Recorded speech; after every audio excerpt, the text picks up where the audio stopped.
આપણા શરીરની સ્કિનમાં બે પ્રકારની ગ્લેન્ડ્સ જોવા મળે છે, સિબેસિયસ ગ્લેન્ડ અને સ્વેટ ગ્લેન્ડ્સ. સિબેસિયસ ગ્લેન્ડ છે એ સીબમ રિલીઝ કરે છે, પ્રોડ્યુસ કરે છે કે જે ઓઇલી એટલે કે તૈલી હોય છે. એમાં ફેટી એસિડ્સ અને ટ્રાઇગ્લિસરાઇડ્સ જોવા મળે છે. હવે આ જે સીબમ છે એ આપણને બેક્ટેરિયાથી અને ફંગસ ઇન્ફેક્શનથી બચાવે છે, સ્કિનને ઓઇલી રાખે છે કે જેથી સ્કિન જે છે એ ડ્રાય નથી થઈ જતી અને એના રોગો થતા નથી. અને આ જે સીબમ છે એ હીટ લોસ થતું અટકાવે છે. એટલે શિયાળા દરમિયાન આપણા શરીરમાં હીટ એટલે કે ગરમીને મેન્ટેન રાખે છે.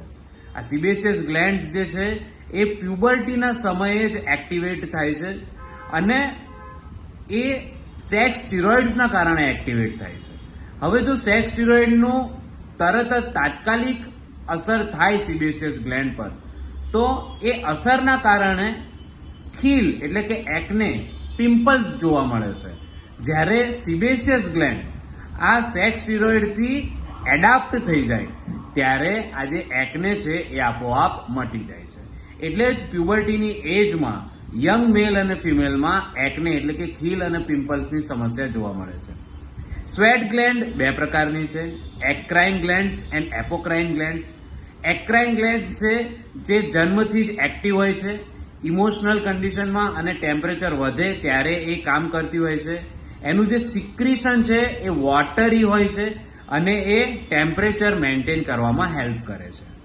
એપોક્રાઇન ગ્લેન્ડ જે છે એનું જે સિક્રીશન છે એ મિલ્કી વ્હાઇટ હોય છે, થીક હોય છે, પ્યુબર્ટીના સમયે એક્ટિવ થાય છે. એ ઇમોશનલ કન્ડિશનમાં જ સિક્રીટ થાય છે.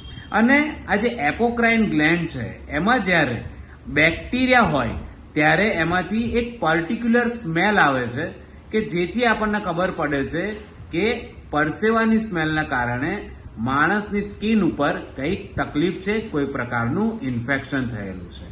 એપોક્રાઇન ગ્લેન્ડ્સ ખાસ કરીને એક્ઝિલામાં, અમ્બિલિકસની આજુબાજુ જોવા મળે છે.